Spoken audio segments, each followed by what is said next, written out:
Good morning, everyone. We're really happy to be here again with you today. Tuesday, we had such an ordeal. The internet wasn't working. We just could not seem to get going, and couldn't stream. So we're working on this today, and hopefully everything goes better. We're able to record the session and at least get it up. Since we weren't able to go live Tuesday, we're going to follow up with that session and continue from there.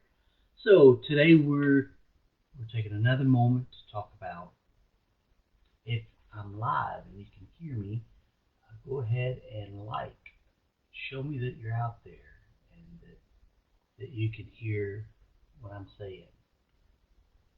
Yeah, let me know that you're there. Okay, good.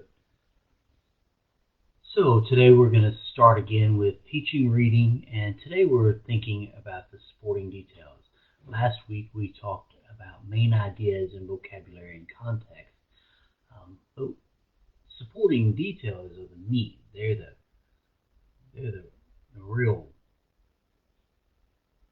real deal for paragraphs and for a text. Without supporting details, you just got bricks stacked on each other and nothing connecting. You just got these big, heavy ideas that aren't linked together. So good supporting ideas are the evidence. They are the thing that allows us to connect to the main idea. They're the thing that help us to understand the main idea. And so today we're going to talk about how the supporting details are the evidence that help us to understand our text, and then we'll get into what we can do for students, how we can teach the students to understand main ideas better. We'll offer two ways to think through supporting details. We'll look at how to create an outline and what an outline will do. And for students that may need another way, we'll look at maps that function similar to outlines, but different, maybe a little more creative or graphic. And we'll use outlines and maps to show how the supporting ideas can be broken into major and minor details. So here we have a nice little cartoon that breaks down an idea or a small paragraph into main ideas and support, or where we can break down a small paragraph into its main ideas or support. The paragraph says, "First, my ball rolled under the sofa. Then my water dish was too warm. When the squeaker broke on my rubber pork chop. I've had a horrible day, and I'm totally stressed out." And so here we can find the main idea is the final sentence. It's the big umbrella idea that reads, "I've had a horrible day and I'm totally stressed out." Then we can see three examples, right? We have a lost ball, we have warm water, and a broken squeaker toy. And these are the three things the dog provides as creating his horrible day and stressing him out. So, using this as an example, we can see clearly that the supporting details are the reasons, they're the facts, they're the examples that the writer provides to support that big, heavy idea, whatever it may be. In the previous paragraph, it was that the dog was having a horrible, terrible day. The reasons help us to understand that.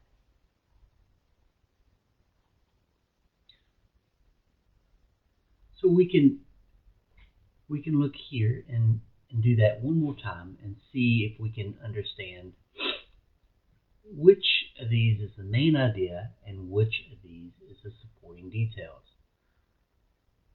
People who do not exercise regularly after age 30 suffer the consequences. Inactive people lose nearly 1 pound of muscle each year after age 30. After age 30, inactive people lose about 5% of their strength every decade. So here in these examples, we want to look for the biggest idea, right? Last week we talked about general versus more specific. And so when we look at this, we can see that the first sentence is our main idea. It's the most general, it's the biggest idea. And then following that, we have two very specific ideas. And these are our supporting details. And so it's easier to see that these supporting details provide a way in to understand that bigger idea. That exercise impacts us. Exercise has consequences. And so they give two negative consequences to support that main idea. It's important that we think about paragraphs as major details and minor details. This is how we really get into developing longer paragraphs, more complex meaning, and beefing up our reading. And so if we're able to look at a paragraph and break it down into the main idea, major details, and minor details, then we're able to understand it much better. We're able to see the relationships that are being formed through those details, and we get a much clearer understanding of the paragraph. So major ideas are those initial things that explain and develop the main idea, and then the minor details are the embellishments. These are the things that help us understand those minor details and make them clearer.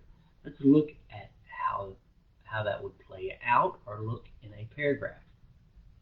So we have a paragraph here.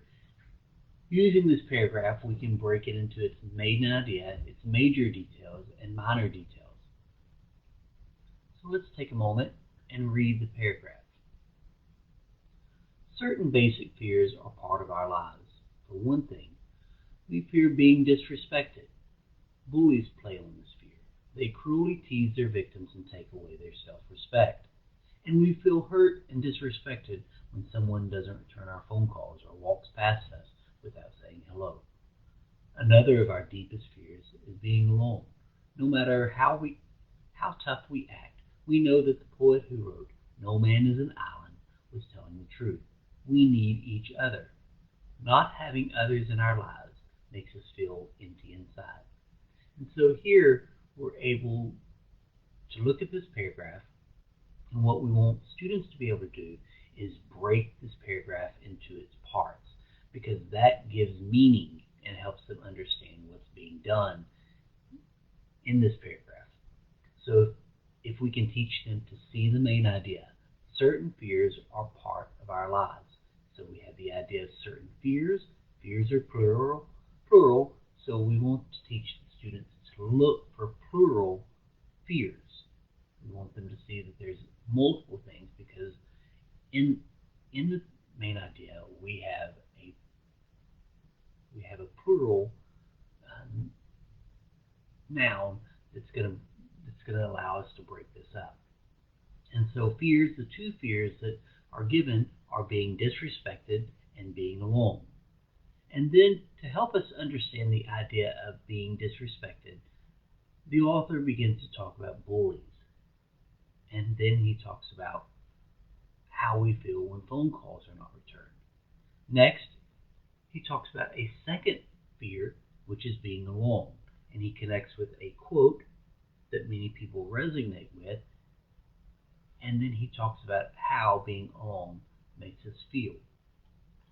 And so this graphic here shows us how we can take a paragraph and break it down or outline it into its main idea, major details, and minor details. Some tips on outlining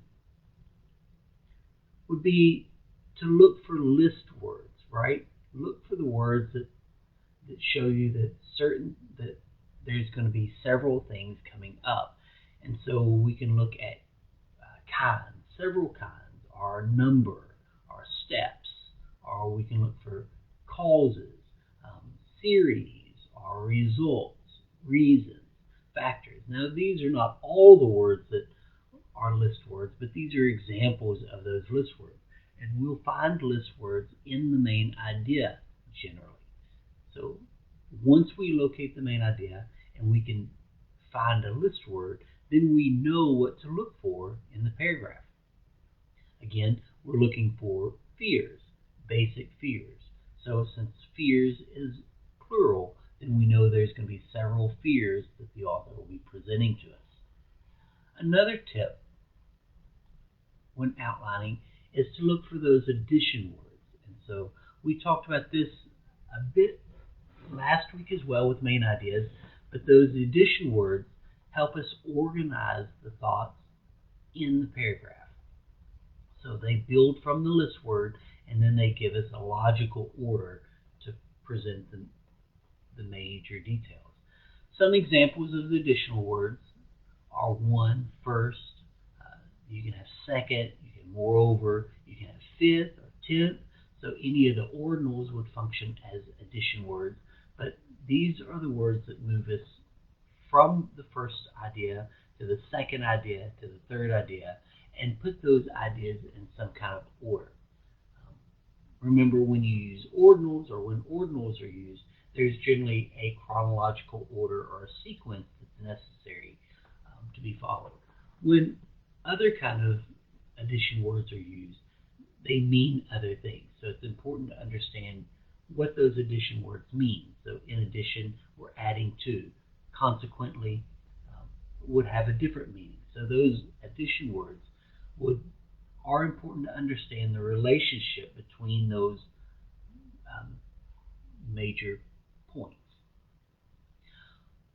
Some students don't do so well with outlining. It seems very formal or technical, and some students do better with concept mapping. So a concept map is another manipulative type tool. We see manipulative tools used in math often. So if you like to give your students something they can put their hands on, both outlining and maps can be done with construction type paper or building blocks where you write out the words, you tape them onto something, and then they reorganize, not words, but maybe the sentences. So you can take the entire paragraph, you can cut it out and allow them to reorganize these in certain kinds of ways. So outlining and maps are manipulatives for reading that allow students to play with how the sentences are organized and the meaning that results from those organizational patterns. Mapping is more creative, and so many students that like art like mapping, and so you can use circles, boxes, or other shapes and show relationships between the main ideas and supporting details. Let's look at an example of that. We'll use the same paragraph that we've used before so that we don't have to focus so much on the meaning, and we can look at how it looks.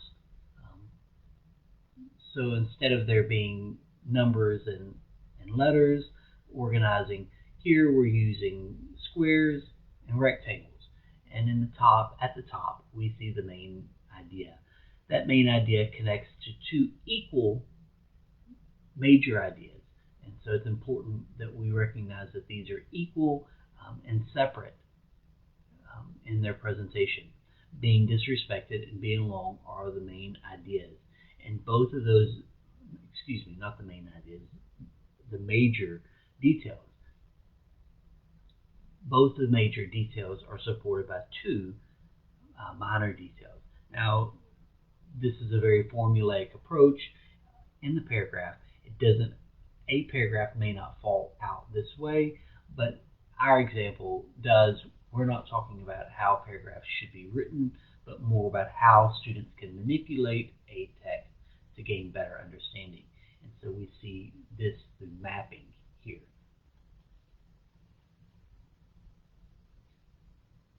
So So here is a new paragraph we can kind of play with and break down and map. Let me read it for you, but as I'm reading it, I want you to think about what is the list word, what word signals the first major detail, the second major detail, and the third major detail. So we're looking for a list word and then the addition word. In our busy lives, there are different steps we take to save time. First, we use modern inventions to help us do more in less time. For instance, we use a microwave oven to cook a baked potato instead of baking it in an oven. Or we use the self-checkout option at the grocery store rather than waiting for a cashier. We also save time by doing more than one task or one thing at a time. For example, a student may finish writing a paper while eating breakfast, or we may take a shower and brush our teeth at the same time. Finally, of course, we may simply rush. We may save time simply by gulping a meal or running to catch a bus.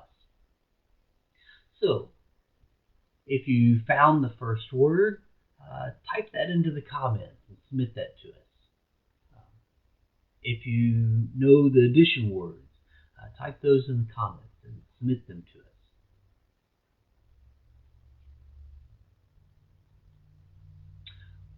Good. So here we go. Different steps. Different steps is the list word. And so if you found that, good job. So we want to help students recognize that list word and recognize that there's going to be different steps, that we'll have multiple steps. Because of the questions, we knew there were going to be 3, so we can find those 3. I'll hope you found the first one first, and then the second one is also a bit hidden, tucked away in a sentence, and then the last one is finally. So these allow us to map out the sentence or this paragraph in this way. And so this paragraph offers 3 major ideas or major details, and is followed by each of those major details is followed by 2 examples to help us understand modern inventions, doing more than one thing at a time, and just rushing. So today we have talked about supporting details and what those supporting details do. We've also looked at how we can use list words and addition words to help students find and understand the major and supporting details and differentiate those sentences or those parts from the main idea. We've also looked at how we can use outlining and mapping as manipulatives. These allow the students to move the sentences into different positions and understand their relationships between the main idea, the major details, and the minor details of the passage. I hope this session was helpful for you. I hope this will give you a better way of working with your students, or another way of working with your students. And thank you for being with us today. Do like, share the page, and with those who may benefit from it. And again, thank you. We look forward to seeing you Tuesday. Have a great day.